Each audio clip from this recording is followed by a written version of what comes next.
Welcome to the show. My name is Charlton with Big C. This is Charlton and Big C Sports coming to you worldwide on the Big C Sports Network, on the number one network in the United States of America. And Big C Sports has been voted the number one sports show in the universe, according to Big C. And them good old boys down south, I want to say bienvenidos to all of our listeners in Latin America, also across the pond in London, England, as well as Paris, France. Of course, you good old boys in Canada. You know we love you in Africa, the Big C tribe, but there's no one we love more than the good old boys down south in the land of the free, in the home of the brave, on a beautiful January the 9th, 2018.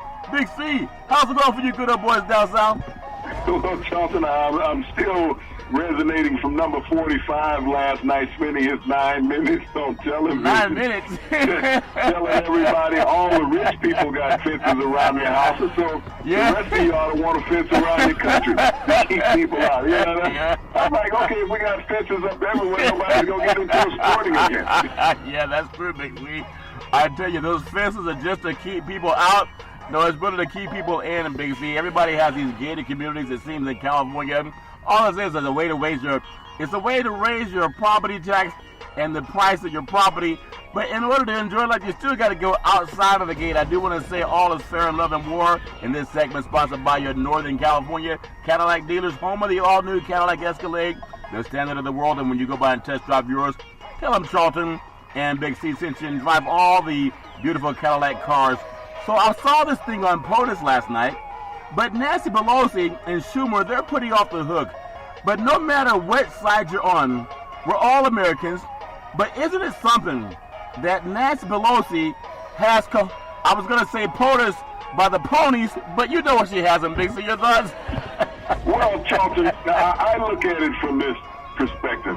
3 weeks ago, the president said he would shut down the government and own it. He would take responsibility for it. Yeah. But now he's trying to pass it off to the Democrats. Yeah. And I know everybody in the country has some political decisiveness within themselves. Yeah. Whether you're Republican, Independent, Democrat, whatever. And I don't know even if his base recognizes this or anybody else in society. Yeah. Is that the Republicans had control of the Senate and they had control of the House. Yeah. For 2 years. Now, they can confirm Supreme Court justices. They can pass bills. All of these things, Charlton, with total control of the House. Yeah. So why did they not say, okay, we're going to fund a border wall during that 2 years? Exactly. And, the minute they lost control of the House, all of a sudden, it became the Democrats' problem. Yeah. Because the Republicans wouldn't vote for it. Yeah. And that's where I think American society is lost. Yeah. That he wants to blame all this on the Democrats. And for 2 years, the Republican House nor the Republican Senate would pass any of this legislation that he said he wanted Mexico to pay for. Yeah. He ran on the crust, Charlton, that Mexico was going to fund and pay for and build a border wall across the southern border of the United States. Yeah. Mexico said from day one, we're not paying. I don't know where you get that from. You must be Beanie and Nacho on top. No comprende English, yep. No comprende, Padre. And so Mexico has told him time and time again. Yep. Now he said, no, I want the American citizens to pay for it. Yeah. Hey, Charlton, you're out there in the great state of California. Yes. Tomorrow, the second largest school district in the nation is talking about going on strike because of lack of funding. Yeah, The average classroom size in Southern California is 41 students. Yeah. As a parent, you have to ask yourself, how functional is a 41-student classroom with one teacher, Charlton? Yeah. As a parent, you need to ask that. Yeah. And so as we're talking about the president creating security for the United States, the president did not address any of those 332 school shootings last year in the United States. No. That's security that we need. We need to secure our children. Yep. And Charlton, none of those school shootings were done by an illegal alien crossing the Mexican border, okay, Charlton? No. They were all done by disgruntled white males. Yep. The president would not address that. But he wanted to address two homicides that occurred and he wanted to pin them just on Mexicans, Charlton. Yeah. But our school children need to be protected, Charlton, more than anybody in this country, any boarder or any adult. Yeah. Our school children need to be protected. The president has never addressed any of those issues. You know, we think about Stoneman Douglas down in Florida, Charlton, last year. Yeah. The president has gone silent since then. He said he's going to have issues. He'd sit there in the Oval Office with parents and students. Yeah. And he sit there and he had nothing to say to them, Charlton. But he wants to rile up his, and he said it today, his base. He doesn't want to lose his base over this border wall. He said that today in a press conference. Yep. That was most important to him, keeping his base satisfied. Not keeping American children safe, Charlton. Yeah. But keeping his base satisfied. Well, Big C, I was kind of concerned because he said that the people who are affected by it are black people. Before in order to refer to black people, he called us S-hole countries. Some people who are affected are coming from the S-hole countries. I just think that's incredible. But has it affected you? Well, think about this, Charlton. Yeah. When he said the people that were most affected were African American and Mexican American. Yeah. Because these people coming across the border are taking jobs that they could get. Yeah. What he was referring to, he was using that dog whistle. Yeah. Is that you guys can go back out into the fields and do farm labor work. I saw that. And the menial labor jobs. Yeah. That's what he was saying to African Americans and Mexican Americans, Charlton. Is that I would prefer to have you people doing manual labor jobs other than the tech jobs that you have now. Yeah, I thought we all went to college so that we could do anything we want to do, but I caught that. I don't think mainstream caught that when he says, don't you guys want to go out and do the manual labor jobs for the white corporations to help them make more money? But that's part of the whole thing. Charlton, think about this. You know, he says these people are coming into this country taking the jobs. Yeah. Who in the hell is hiring them, Charlton? White corporate America is hiring them. White America is hiring these Mexicans that are coming across the border. Yeah. You know, you make villains of these people coming across the border seeking a better life. Yeah. And anybody in the world should want to seek a better life. Even rich people seek a better life, Charlton. All the time. They seek to make more. Yeah. Okay? Yeah. But he is not belaboring the white employers who are hiring these people, Charlton. Yep. If they're illegal aliens, they're hiring illegal aliens. They're the ones committing the crime, not the person coming across the border, Charlton. Because if there were no jobs for them to have, then they would not come here. Yeah. But you have American citizens hiring them illegally. The president will never address that. Matter of fact, the president hired them illegally at his golf club down in Florida. Yeah, that is so true, because it's like when you read a little bit, you know when people are hoodwinking you and not being fair with you. The Underground Railroad was a network of secret routes and safe houses established in the United States during the early to mid 19th century. And it was used by African Americans, you know, people that are described as from S-hole countries, and slaves, and they used it to escape to free states in Canada.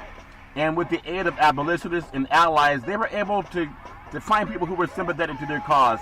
So even when I find, and just to be honest, there's some African American brethren and some Hispanic brethren that they even say, yeah, we don't want them in our country. They forget that they look the same in the mirror. There's a lot of African American people who have the same type of desire to have freedom and liberty and justice for all in this country that we help build. And I just hope that at some point in time, if we can all get people reading that we all came from the same tribe, we know that, but that truth has been hidden. Think about this. Yeah. There have been more people in America in the last 2 years commit murders that attended Trump rallies than there have been people that come across the southern border. Think about that as a true statistic. There have been more people that have attended Trump rallies in the last 2 years commit murders and homicides in America than people that have crossed the southern border of the United States. Wow. And we know that's a fact. And we just hope that everybody in this country, I know you had told me about it. Oprah Winfrey did a story on it. I think it was down in Alabama. There's a museum where they have a plaque for all the lynchings that were just in the state of Alabama. And there were several thousand of them. And they were all done by white Americans. Not once have we told them to get their blank out of this country. And they really haven't had to atone. I know that we have the civil rights movement. We have the opportunity to do anything we want to do today. But I just hate when we demonize those who are less fortunate Because, but for the grace of God, we were there 300 years ago. Not even that, about 150 years ago, Big C. We were in the same boat that a lot of the people fleeing Mexico are trying to get some safety for their kids. I hope that we can have a heart for that. I appreciate, Congress, they could get together with the president and just fund the country and then put that as an agenda on the side to do it. And that way you really put people first. Big C, you've seen a lot more than I have. Do you think POTUS has a heart for that? Because I think Thursday was his deadline. Your thoughts? Well, no, Charlton, he doesn't have a heart for it. And he said it again today. He doesn't care. This thing can stay closed. He doesn't care about those people, Charlton, that are not getting a paycheck. Charlton, a part of the list of the people who are not getting a paycheck his base are veterans. Yeah. Think about that. Veterans with disabilities are not going to get their check. Yeah. Think about this. He says he's 100% behind our military force, Charlton. Our veterans who have gone and sacrificed, Charlton, their health and sanity will not get paid, Charlton. And when he says he wants to protect the border, I don't know if he understands what a TSA agent is, Charlton. Yeah. I don't know if he understands what an air traffic controller is, Charlton. Yeah. Those people are part of the federal government shutdown, Charlton. They have to go to work without pay. It's going to get to a point of attrition, Charlton, where you can't afford to go to work. Yeah. When you can't afford the gas to get in your car to go direct the planes across this country, Charlton. When you can't afford the gas to get in your car to go make sure that airport security, Charlton, is safe.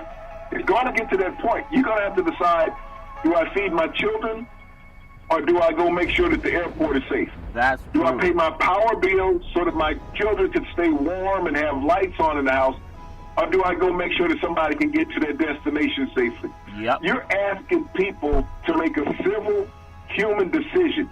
And I don't care who you are in life, Charlton. When you're faced with peril, do you choose your children or do you choose somebody in the general public that you know nothing about and may never see again?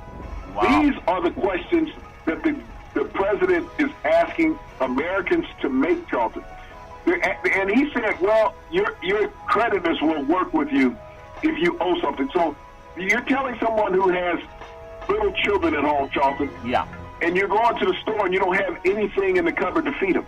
Well, the president said, you will extend me credit so that I can feed my children. Wow. You should understand because I'm not getting my federal paycheck. Wow. People don't think in depth, Charlton, how this will affect the average person. I mean, we're blessed to be able to be on the radio, and just like anybody else in broadcasting, they're blessed to have what they have and to move up in life, Charlton. Yeah. But when you talk about a person who depends on that, and that person has children, Charlton, and that person has to make that decision on how do I support my children. And, you can't walk into a store and say, look, I need a gallon of milk, 3 boxes of cereal, 5 pounds of ground beef, and a bag of potatoes and some vegetables. They're not going to give it to you because you're a government worker, Charlton. No. They're going to say, oh, well, the president should take care of you. And he doesn't care. He said these people understand and support him because they can't pay their bills and feed their families, Charlton. That's incredible. We're all, it doesn't matter how an individual looks. We're all spirits. We're all God's children. I hope the clergy can step in because we need some people who have leadership and wisdom. And maybe the politicians, we all can use prayer. Football players do it.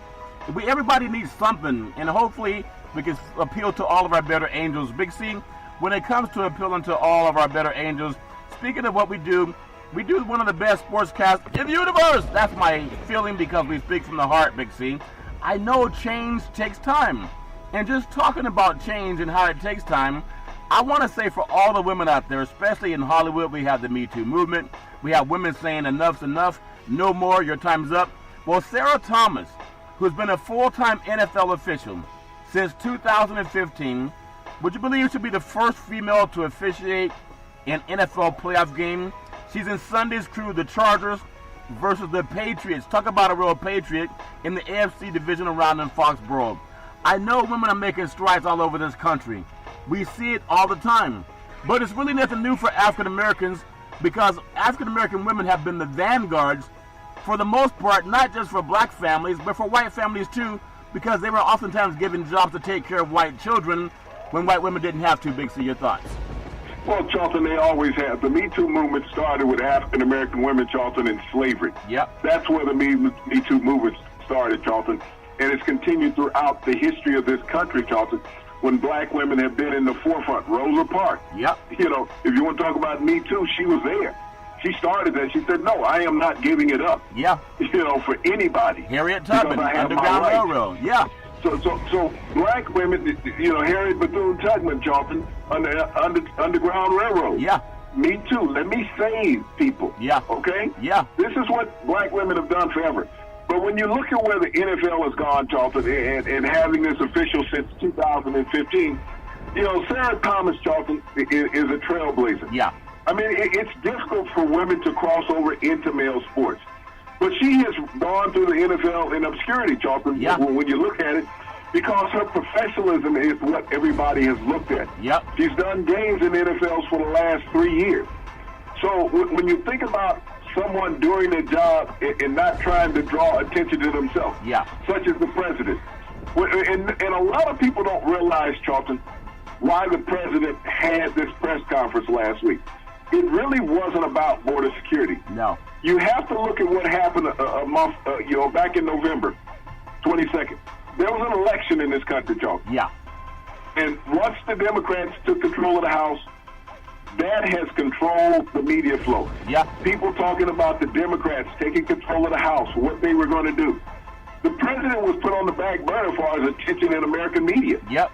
They weren't paying attention to him. Yeah. He's the child in the room that'll take his basketball and go home. It's mine. Give it back. It's mine. And so he wanted all this attention. So he put up a 9-minute episode on network television. Yeah. Think about it. The addressing the nation will be in a week and a half, I believe it is. Yeah. When he addresses the nation. Yep. Why did he need to have this? He could have did that at that point, Charlton. Yeah. But since no one had really been talking about him for the past month, he had to try to bring some attention to himself. Yeah. He likes to be the focus of a spotlight. Yeah. But he found himself last night in a room with just cameras. Yeah. And when he didn't have his raw meat base applauding the things he said, if you look at the last 4 minutes of that speech, he started started losing attention. He was sniffing a lot, Big C. I don't know. Was it cold back in I guess it is cold in D.C., but he kept sniffing.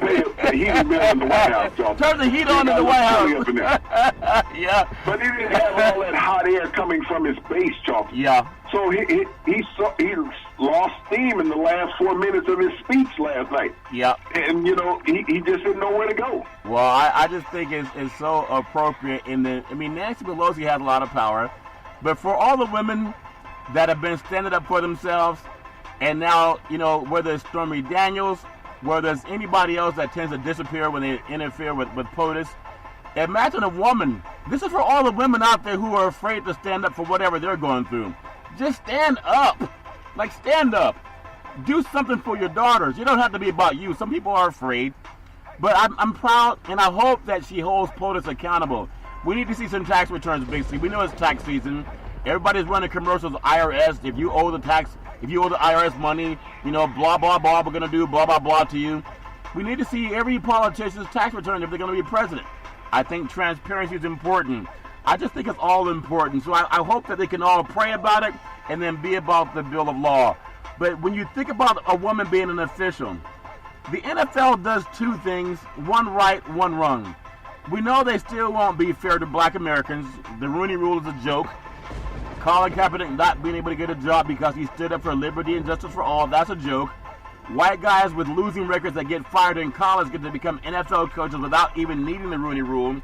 But then they give a woman the chance to become an official in a playoff game to say, look, don't look at all the other stuff we've done. We're doing equality, and we're doing it on a grand stage. Big C, your thoughts? Well, Charlton, I mean, when you think about Sarah Thomas, I hadn't looked at it from that perspective, is that she gets more of an opportunity than an African-American getting an opportunity to be a head coach in the NFL. Yeah. Even when you have a winning record in the NFL as an African-American head coach, Charlton, you can get fired. And we've seen it many times. Art Shell got fired. He wasn't under 500. No. Jim Caldwell got fired. He wasn't under 500, Charlton. No. But you can be a white coach and you can win. Think about this. Look at the draft order in the NFL, Charlton. I believe the number one draft Steve Wilkes got fired in Arizona. They had 3 wins. Yeah. The next team on the ledger, I believe, had 4 wins. Yeah. And the next team after that had 4 wins. Those teams that had 4-win seasons, their coaches didn't get fired. We got coaches, but the teams that had 5-win seasons, Charlton, yeah, their coaches didn't get fired. No. The teams that had 6-win seasons, their coaches didn't get fired. So no. When you look at the table, Charlton, the African-American coaches had to go. Why? Because we can't accept a guy who doesn't look like us not having a winning record. Yeah. And here it is, John Elway firing Lance Joseph in Denver. Yeah. Okay, John Elway has been in charge of drafting talent in Denver. Yep. For the past several years. Sure has. John Elway drafted a quarterback, I believe it was 3 years ago. It's not even in the NFL anymore. It's been a number 1 draft pick on Paxton Lynch. Paxton Lynch. Yeah. Trevor Siemian, who beat out Paxton Lynch, is not even with the Broncos anymore, Charlton. Nope. So when you say John Elway is a knowledgeable NFL person, the only draft pick they've gotten right is Von Miller. Yeah. Lindsey, the rookie free agent running back, he didn't even have enough sense to draft him. He had to come in as a free agent. In his own state. Yep. All the running backs that John Elway drafted, Philip Lindsay beat him out, Charles. Yeah. So he traded Demaryius Thomas, who helped Houston win that division. Yeah. So when people want to say that John Elway is a knowledgeable individual, Charlton, and he fired a black head coach because he didn't win, he needs to walk in and look at the mirror, Charlton, and say, hey, I'm not playing anymore. Right. I'm out of touch with the game like John Gruden is. Yeah. I tell you what, Big C, thing called white skin privilege. And let's just be real. Every black athlete knows, all the way down from high school. And white people know this too. You're always told you got to be twice as good because there's a system that's stacked against you. They'd rather have a white guy getting the glory. That's just the truth. Even white coaches know that, and that's why they fought integration for so long, until they start looking at coaches that were more fair, and they got athletes that realize this is my chance because the doors just open up. As a good athlete, if you were academically gifted, sometimes they pushed you to the dumb classes anyway, just so you can play sports.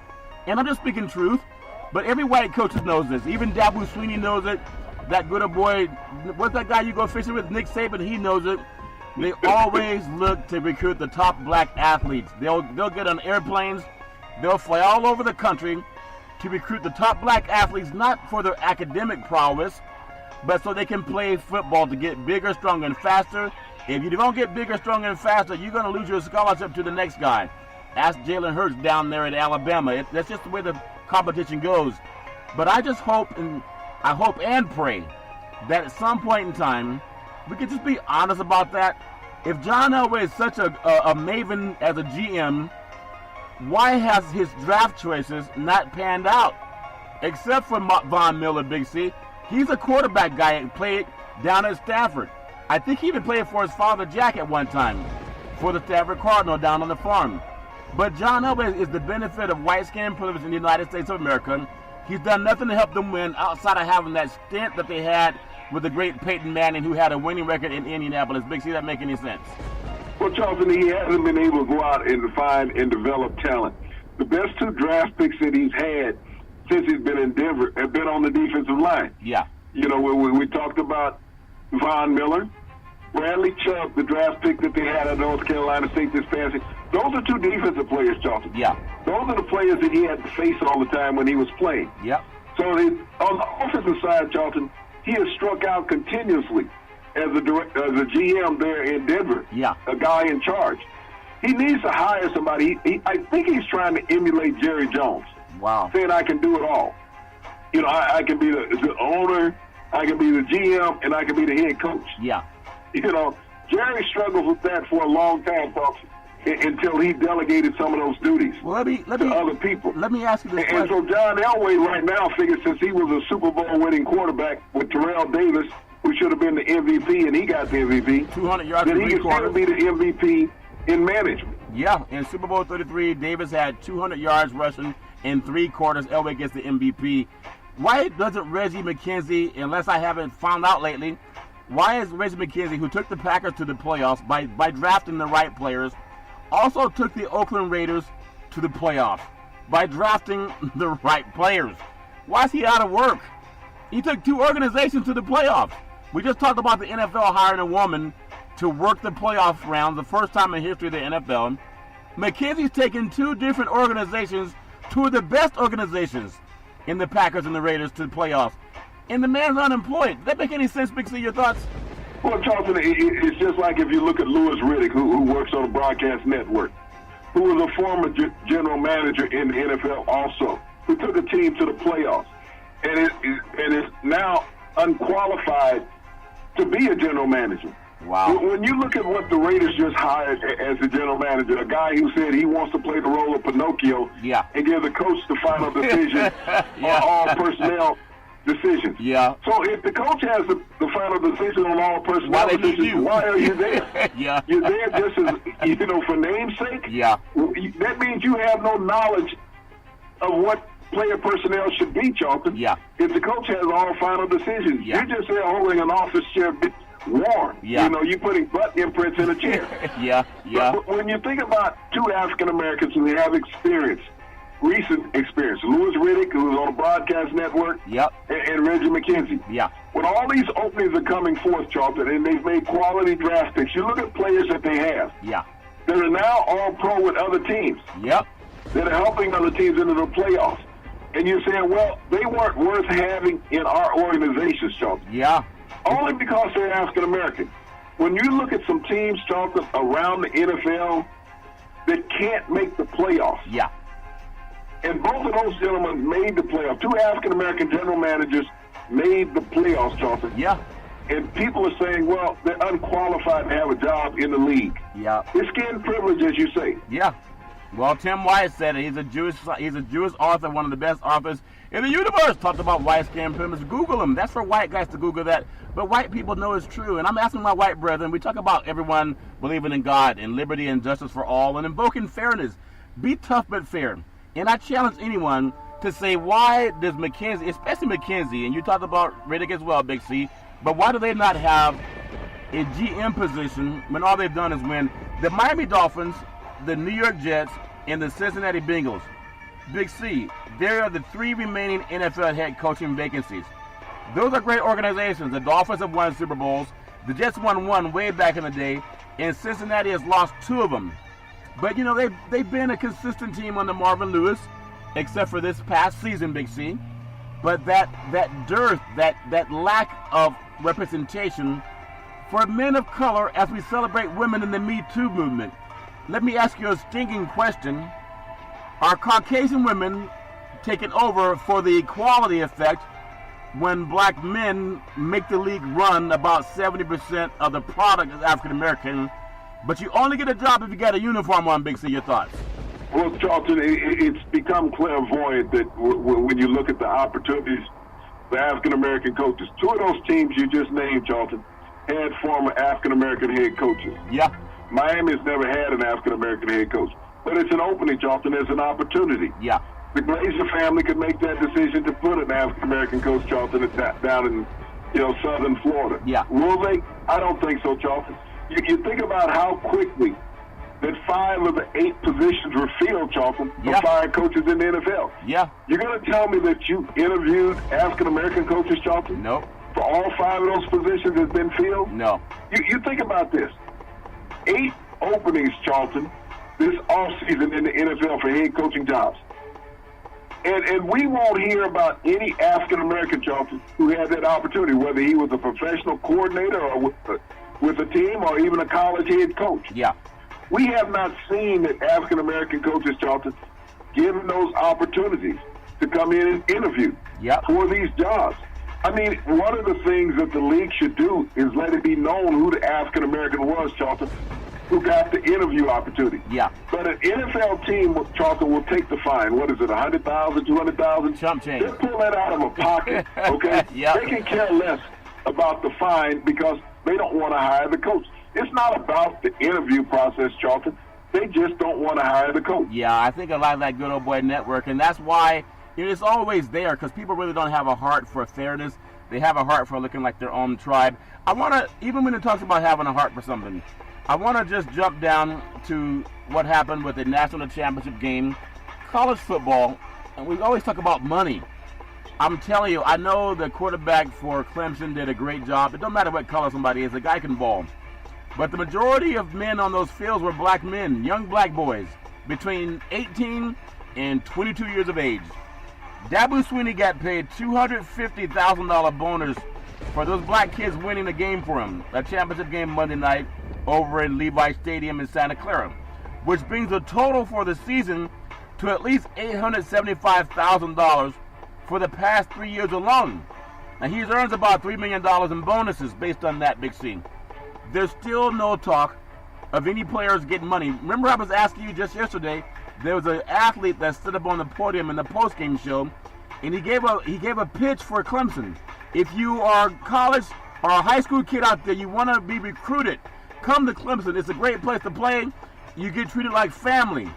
Well, what family member brings in almost $3 million and doesn't even advocate for his own children to get any kind of money? For white men who have this money flows one way. Money flows their way, and that's it. They don't even advocate like the Me Too movement advocating for equality.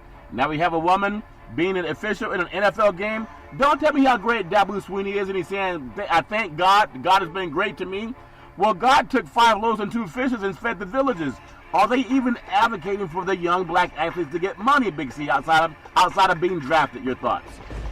Well, Charlton, no one has, Charlton, over time. You know, you think about the backlash of students declaring early to go to the draft. Yeah. And they're saying, well, you know, that kid is looking out for his future because that university is not looking out for his future, Charlton. Yep. He's looking for the optimum opportunity to earn money. You just spoke about Dabo Swinney getting close to $3 million over the last 3 years in bonuses. $875 this last season. Bonus. That's just bonuses. That's not the base contract where it's probably $7 million, the base contract that he's making, Charlton. Yeah. But when you think about these universities and the NCAA, you think about all the apparel that they sell with these players' numbers on it. Oh, my goodness. You know, you look at the University of Clemson, the University of Alabama, these teams, they have jerseys in their bookstores on campus with the players' names and numbers on them, Charlton, that the university sells and gets the revenue off of. Wow. There is no student athlete, Charlton, who's getting any royalties off of anything of his likeness, whether it's a jersey, whether it's a bobblehead doll, Charlton, baseball cap, or anything. There's nothing that, as far as royalty, you think about professional athletes, Charlton, they get the royalties off of some of the things that they sell. They do. If you're selling their merchandise, they get a percentage of it. They get to eat. College athletes get nothing. Think about the amount of merchandise that the University of Clemson is going to sell now, Charlton. Second championship in 3 years. Yeah. Both of them over Alabama. Look at the money Alabama made last year, winning number 6 championship under Nick Saban, Charlton. Yeah. All of this is marketing and merchandising, Charlton. But it's done with the likeness of the athlete's representation. Yeah. Whether it's the jersey number, whether it's a ball, with the autographs of all the players. Think about how many footballs that these players are forced to autograph, Charlton. Yeah. You know, and to give out the boosters, and other people are even having auctions. Think about the photographs of players in certain situations, Charlton, that are auctioned off. Yeah. The players receive nothing of this. And when people say, well, it's complicated, it's hard to pay players, it is hard. It is complicated. Because you're cheap and you don't want to give them any of your damn money. You're thieves. Plain and simple. You're thieves. They're thieves. They're just being cheap. They're being thieves, Big C. I would love, it's an antitrust violation to not pay people for their labor. And I would really love when that young kid that stood up and he's hoodwinked, he doesn't know any better. He's advocating for the white man to get more money. He already got $3 million. You get nothing. And you're going to stand on TV and do a free advertisement for that university? That's a lack of consciousness. I know people say, hey, everybody does it. Well, when you're ignorant, yeah. But why would the money come one way? Because all of these kids have parents who are doing everything they can to send them to college, especially down south. There's a lot of black parents, and white parents have it easier in society. They got 400-year head start because of the segregation and slavery and all that unequal distribution of wealth. We know that. But I just want this to be a mantra. Nick Saban's not a dumb guy. He has car dealerships and everything, private planes too. Dabo Swinney, pretty smart guy too. But if your heart is in invoking God, how about invoke this? How about be the mantra for those young black boys that play for you and their parents? Take that $3 million bonus and offer to have an annuity funded for your student athletes. You know, Mr. DeBartolo did it for one of his players for the 49ers. He didn't say it was hard, he just did it. There was a guy that played for the Niners, became paralyzed. DeBartolo, one of the best owners in the NFL. I know he had his own issues, his own scandals, but he put his money where his heart was. He didn't invoke God and do nothing about it. And I hate that these white preachers do this. And I'm using it. I'm being honest, Big C. They come into the black parents' household. They know a lot of black folks believe in God. Mainstream, some of them do, some don't. But they use that in God we trust, and we're going to pray for your kids, and we're going to trust that God spoke to my heart, and your boy needs to come to our school.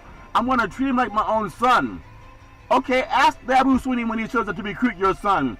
That $3 million, what are you doing to empower my kids' financial education, just like you put it in your own bank account? Big C, the Bartolo's already done it. They can't say they don't know what it looks like. Big C, your thoughts? Well, you know, I always listen to the speeches that the coaches give after a game. I'm so proud of these kids for everything that they've done. They've done a tremendous job. I mean, you know, I couldn't ask more of them than what they've given. Yep. You couldn't ask yourself to give them anything extra either. That's the thing. Yeah. So when I hear the disincerity of coaches all the time saying, I'm so proud of these kids. Yeah. They're my own. They're my own. I mean, Dabo didn't lie completely in that because his son plays for the team. Okay. But, you know, when they say, they're my own, these are my kids. Yeah. No, they're not. They're the ones who are working for you. Yeah. They're not your kids. Yep. You know, it's just like your cousin in Minnesota. He's not my cousin. He won't give you any of that money. I'm gonna ask him for some of the $84 million, Big Z. You know what he's gonna tell me? Say, treat me like Dabo treat his kids, okay? Yeah. Dabo said, these are my kids. I'm so proud of them. Yeah. You know, show me a little consideration beyond that hat that I'm getting and that T-shirt I'm getting. Yeah. That new sweatsuit and that new pair of sneakers. Yeah. You know, where is that check? That cashier's check. Yeah. That's what they should be getting, Dalton. Yeah. When you think about the amount of money that the NCAA paid to Alabama, Clemson, Oklahoma, and Notre Dame in this 14 playoff, Charlton. Millions of dollars, Charlton, to each one of those universities. Yeah. And that's why they fight so hard, Charlton, to keep only certain schools in there. Yep. Because they don't want to pass the money out all over the country. No. That's why it will never go to 8. It will only be at 4. They keep it This is not about keeping everybody financially solvent. Yeah. This is about certain coaches making their bonuses. Yep. Dabo Swinney, $875,000 this year, Charlton. Yeah, that's a lot of money. Saban, you know, he had at least $500,000 that he made in bonuses, Charlton. Yeah. Minimum. You know, that's chump change for Nick. Yep. You know, but none of these athletes, Charlton, beyond that plane ride that they got to go to the game. Yeah. Those meals that they got after practice, Charlton. Yeah. Okay, they got to feed them, keep them strong. Yep. That's the only reason they got the meal. Yep. but to have something given to them, Charlton, that's going to be lifelong. Yeah. You know, the ring is meaningless, Charlton, in the end. No. It's about setting up these annuities. When you've had these kids for 4 years at both of those universities, and the amount of games that they won for you, the amount of money that they made for you, you don't feel, you know, that you owe them anything beyond saying, hey, good job. Good job, boy. That's what's wrong with all of this, Charlton. Well, it goes back to slavery. I know LeBron James came under some slack because he told the truth about white male behavior. And I'm asking my white guy friends who know that. They know it's true, Big C. Big C Sports is like the grandfather or the uncle that will talk to you the truth. Just Google it. If you can't Google what we say, don't believe it. Then we're liars like everybody else. I'm going to ask this question, and it's a true question. If you have a father that's a sycophant, or some people don't have a father, or whatever the reason, you got to find men in your life who are honest but fair. They're tough but fair. Whatever they are, they're fair. And if Dabo Swinney and Nick Saban have been the ones who benefited, for the most part, 11 of 12, college bowl championship series, they benefited those two schools program for the most part, Big C. They can lead that crusade. that talks about equality. When they get a bonus, that's a bonus for those young black boys coming to their schools. They don't have all white programs. They may have a white kid and try to make him the star of the school or the star of the team, but they make the money off the backs of black boys. And I'm asking black parents, stop falling for that garbage. I'm going to pray for your kid. I'm going to pray that God will bless your kid. Quit praying to God and go to the bank. Have them start talking about an annuity like Eddie DeBartolo did for one of the 49er players who's still getting paid and hasn't scored a touchdown in 30 years, Big C. That's real. Clemson in the coaches poll finished number 1. Alabama finished number 2. Ohio State finished number 3. Oklahoma finished number 4. Now, how does Ohio State finish number 3 when they didn't even get into the bowl championship series? Notre Dame finished number 5, Big C. Now, Florida finished number 6, LSU number 7. This is like the SEC. I feel like I'm looking at the SEC conference, Big C. You have Georgia number 8, Texas that beat Georgia. They finished behind Georgia. Maybe somebody don't realize that Texas beat them head-to-head. Washington State number 10, Kentucky 11, and then Central Florida finished 12. Big C, all that is the same thing we talked about. For you parents, when they start coming to your houses telling you they love you, they love your kids, you got to ask them about the money aspect. How's the college going to be paid for and how they're going to maintain their life once they can't play pro? Are they going to get any of that bonus money contributed to your kids? If we don't do it as black families, it's never going to happen, Big C. Your thoughts? Well, Charlton, I don't even know if it ever will happen because there's too many people with their tentacles on the money. And, you know, people, it's just like with the president and his cronies. I'm not letting this money go. Yeah. I'm going to make people believe the story that I'm telling. And the story that's been told forever. You know, we can get your kid a quality education. Yeah. But first he has to perform for us. Yep. We're not concerned about, you know, really him going to class, but he has to make sure he comes to practice all the time. Right. Now, you think about this. If you miss a practice in college, you spend it for a game or you miss a quarter or something like that. Yep. For not attending practice. But if you miss a class, and I don't know if anybody realizes this, Charlton, when teams are traveling on the college level, Charlton, yeah, or even during the bowl seasons, and especially during the NCAA tournament in basketball, how many classes are these players attending? This is one of the things I have never understood. And, you know, like I said, I'm not that smart. Yeah. But, you know, when the bowl season starts in college football, Charlton, school is not even out yet. Yeah. Okay? Yeah. It is not out because it starts so early now. They haven't been released for that, you know, Christmas break. Right. There's still a week of school left. Yeah. So, and generally these teams show up in that city, Charlton, you know, a week to 5 days before the game. So, if these kids are not attending class, what's more important? Missing practice or missing a class? You look at it from that equation. Yeah. The coaches prefer to have students, athletes, miss a class other than miss a practice. Yeah. That education they tell you every day is secondary. Yeah. Because the NCAA tournament in basketball is the biggest pimp of that of all, Charlton. Yeah. And I just They take all these kids on the road, and when you make that run through the tournament, Charlton, yep, when you become a part of that Elite Eight, that Final Four, Charlton, yeah, you've been on the road for 2.5 weeks. Yep. You have not been on campus. You know, March Madness means March Madness. It's that month. You're out of school. Yeah. And so when people sit back and say, wow, you know, these kids are really benefiting, this is why the one and done has become so prevalent, Charlton, in college basketball. Yeah.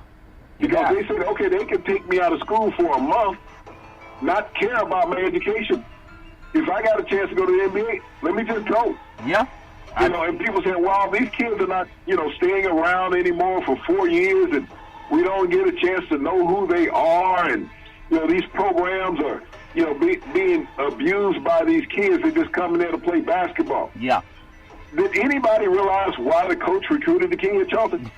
Yeah. I haven't seen Nick Saban recruit anybody for Alabama to say, hey, I want you to go play on the baseball team. Exactly. Okay? Yeah. I want you to go be on the swimming team. Yep. I haven't seen your buddy John Calipari say, you know, I don't care if you go play, if you go run track. Yeah. I don't care if you go play football. They recruit these kids for their benefit. Yeah. And that benefit is financial. Oh, yeah. I haven't seen a coach in college football or basketball on this major college level, Charles, to say, hey, I'm going to give back $1 million because you're overpaying me. Yep. Because I didn't fulfill my agreement with you to put a championship team out here. Yeah. So when you think about that, Charlton, and you just named off the 12 teams, the top-ranked 12 teams at the end of the season. Yeah. Are any of those 11 teams that did not win the national championship, Charlton, is their head coach going to give back $1 million because he didn't fulfill his contractual agreement? Yeah, no, I doubt so, Big C. If you ask them to, they might tell you the two favorite words of the alphabet, which is F and O, and that means first offense. I guess what that means, Big C, from what I understand. First offer? Yeah, the first offer. That's what it'd be, F-O, Big C, first offer. Big C, when we look at conferences, I do want to say that sports is a billion-dollar industry, and boys and girls sports is the foundation to this billion-dollar industry. For every athletic and sported event, you need athletic and event insurance. We work with Ben and Mark. They work with Big C Sports, whether you're a pro athlete, collegiate athlete, your high school mom and pop soccer league. When you reach out to them, let them know if Big C sent you. The Pac-12 conference, my favorite conference, by the way. You look about, it's just a horrible league at this time. You think about it. The worst statistics through December, major conferences finishing with a 51% winning percentage. We're in the most populous part, the most populous state is California. 4 major schools where you have USC, UCLA, and then Cal and Stanford. You can even take outside of that conference, you still have San Jose State in the Bay Area, Fresno State, and then San Diego State. Those are 4 major population areas, Big C. But the Pac-12 alone, you consider it, how many non-league opponents were not from major conferences? I know people talk about the Pac-12 having to play everybody, and you don't really get a break. But something's happened in the last couple of years. I think Oregon had that run, and they lost to Ohio State. And something about that game changed Pac-12 because Washington was elevated to the Pac-12 champion. It used to always be a USC or a UCLA, was an Oregon or Arizona State. And I know conferences come and go, they flux up and down. But this is too large a region to have teams losing and not competing with the guys from small towns in the South. Big C, your thoughts? Well, Charlton, it's amazing what really I think has happened to the landscape of the Pac, Charlton. What's that? Is television. When you think about games coming on in the Eastern major time slot, Charlton. Yeah. Those West Coast games are coming on at 11:30, 12 o'clock at night. Yeah. So the kids all now, Charlton, want to be seen on television. That is the big sales pitch to any college athlete. Yeah. You're going to be seen on television. You're going to be seen on that national scale. I go back to when I was in college, Charlton. There was 2 games seen on Saturday. Yeah. In college basketball, college football. Yeah. You had the first game, Charlton, that was shown from the East Coast. Second game was shown from the West Coast. And that West Coast game would come on, Charlton, basically 3, 4 o'clock West Coast time. Yeah. That East Coast game, Charlton, would come on the West Coast, at 10 a.m., 11 o'clock in the morning. Yeah. And you didn't have this plethora of games being played all over the place. Games now, Charlton, have become regionalized in broadcasting. And so the West Coast, because of the time frame, Charlton, has been left out of everybody's thought process. We've seen that in the bowl selection committee, Charlton. Yep. We see that in the rankings. Matter of fact, when we saw the game, the national championship game on, Monday night? Yeah, Monday night. 40 years ago, Charlton, you wouldn't have had a player from California playing for Alabama. I know it. You would not have had a player from California playing for Clemson 40 years ago. Yeah. Maybe even 30 years ago, Charlton, you wouldn't have had that. Now, they are major, integral parts of those teams. Yeah. Because those players have moved, Charlton, to where they're going to get the most exposure. On TV. Yeah. That's what has occurred when you think about the Pac-12. When John Wooden was there, Charlton, the Pac-12 was the Rolls-Royce of college basketball. Yeah. It was there. Yeah. When Jerry Tarkanian was in Las Vegas, it was the Rolls-Royce of college basketball. Yep. It was must-see television and sports because everybody wanted to come out to the West Coast and play, Charlton. Yeah. Television has changed the landscape. When you look at the major broadcaster of college basketball, they'll have this Big East SEC showdown. They'll have the Big Ten Big 12 showdown. Yeah. No one is having a Pac-12 showdown with anybody, Charlton.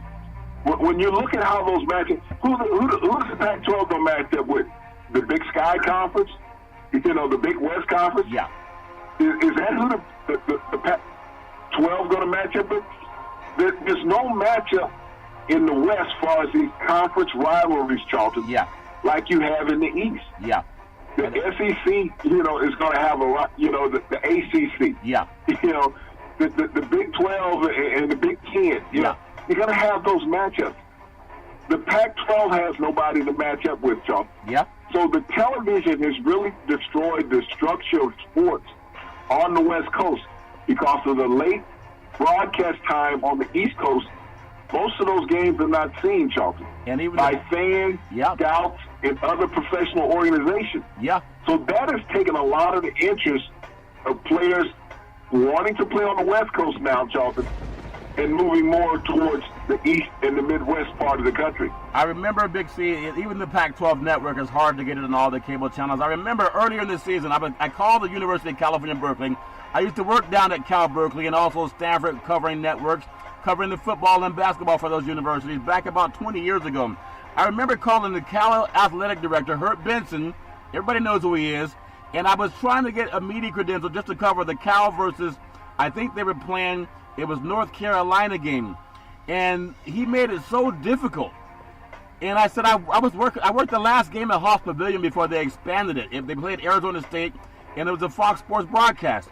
And being there with play-by-play guy Bill McDonald still does work for the LA Lakers. And Benson acted as, I've been there with Joe Starkey when he and his son used to do spot work for Joe Starkey. I was there for when the game with Dick Tomey, Arizona, when it helped change how overtime is played in college football. I was there for the 99th big game.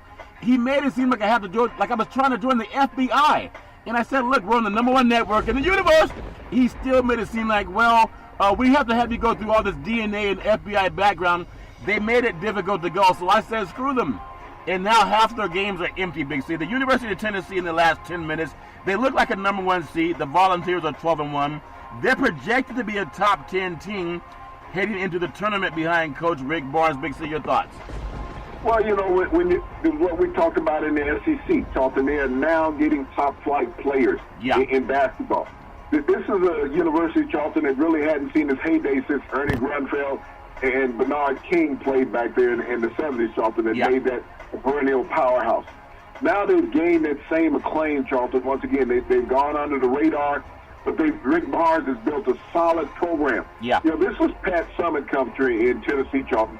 The women's program for decades was a game in town in Knoxville. Yeah. But now Barnes, Charlton, has turned that around, and he has his team looking at a high seed in the NCAA tournament when it comes around. Yep. I tell you what, Big C, when you think about it, Kansas, they're in the pursuit of the 15th consecutive Big 12 title, especially in a small town.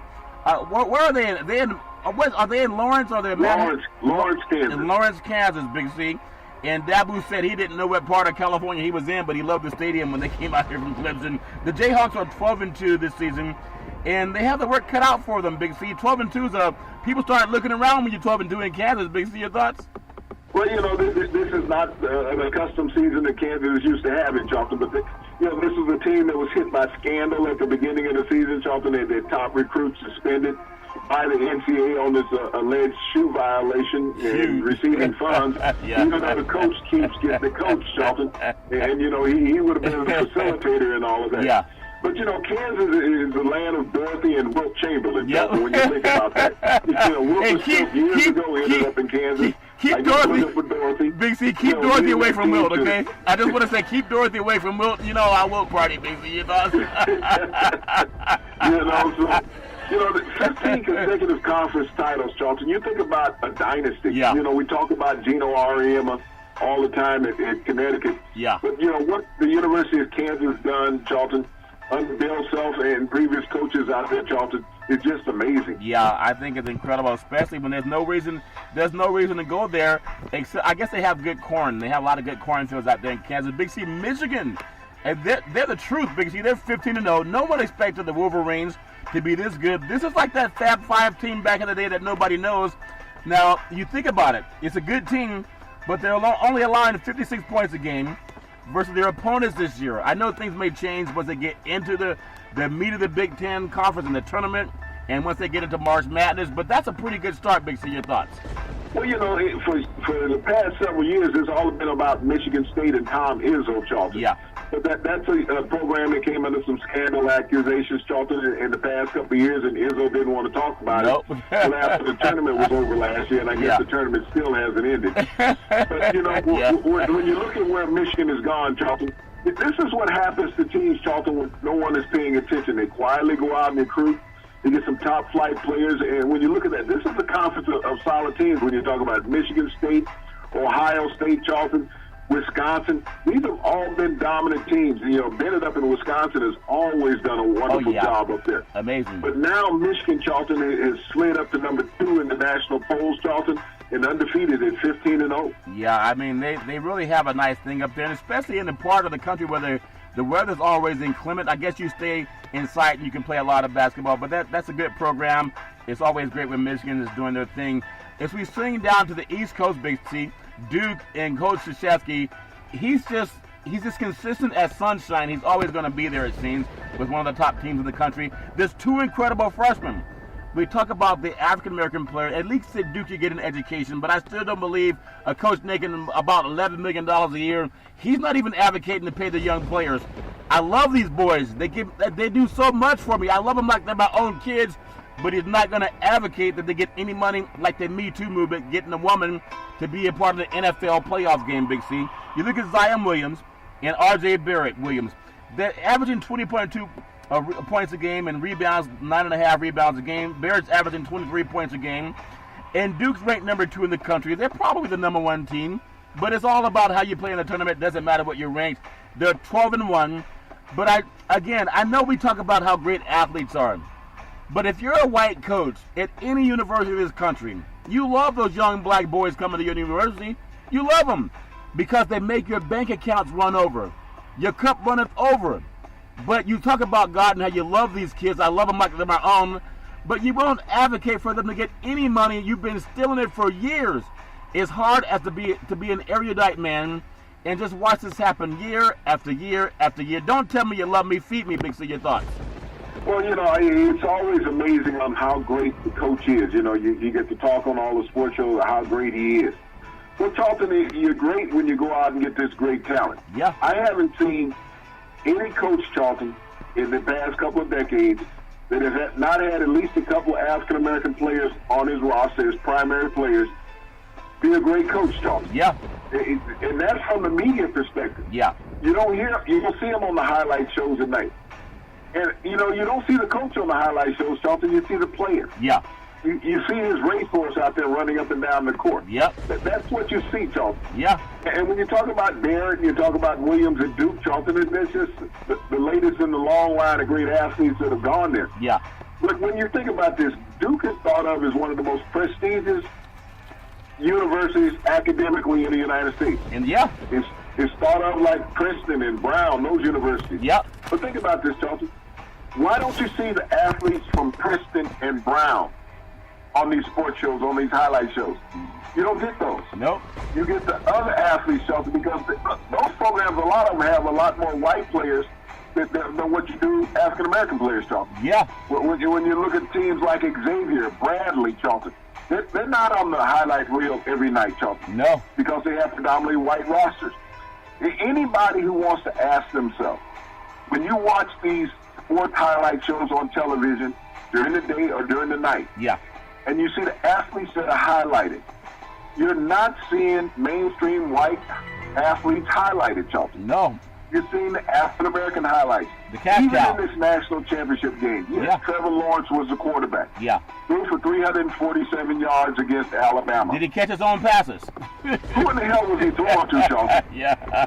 Yeah. Travis Etienne scored the first 3 touchdowns of the game. Yeah. African-American running back for Clemson, Yeah. Charlton. Yeah. But the highlight was all about the quarterback. Yep. We had defensive backs with 2 interceptions in the game, Charlton. Yeah. One return for the first game touchdown, Charlton. Yeah.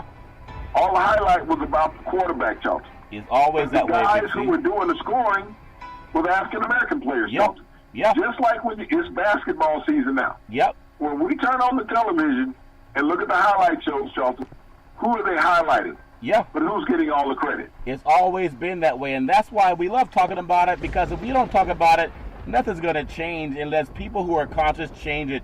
And as a father of African-American, and African-American myself, I've always believed in being the advocate for people, not just seeing it happen time and time again. It's almost sickening when I work around so many youth and you see someone like Dabu Suni saying, you know, God has been good to me. No, God has not been good to you. The good old boy system has been good to you. Those black kids pray to God probably more than Dabu. I'm not saying Dabu doesn't pray, but quit praying and start getting people paid, because you wouldn't do that game for free. And when we talk about athletes, for the most part, those black athletes will never get a job coaching those places. They won't. They'll open it up for Caucasian men to walk right in there if they don't get drafted to get a job as an assistant coach, and they'll just stay part of that network. I hate that, Big C. We got to change it. Big C, back in the day, there was a man by the name of Drew Boudini Brown. He was known as Muhammad Ali's right-hand man. He would always tell Ali, with all you got to use, how can you lose? Rumble, young man, rumble, Big C. What are you looking forward to in the sports universe?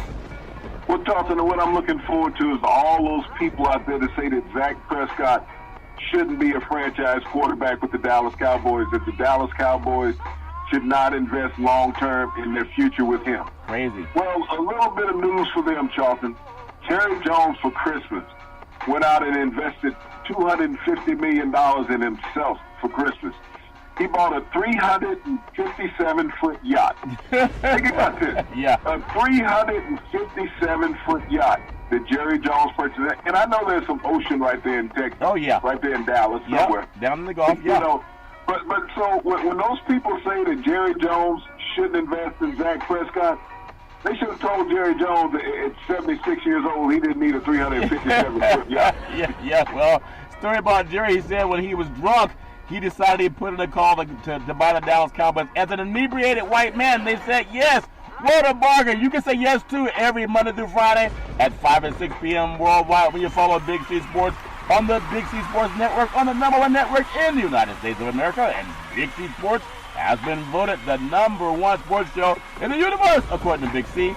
And them good old boys down south, as we always tell you, there's never, ever an excuse for domestic violence. If you know any man or woman going through that garbage, please call 911, because no man or woman should ever have to go through that garbage on their own. As we always tell you on every Big C Sports show, we thank you, we appreciate you, and we hope you have a super fantastic day.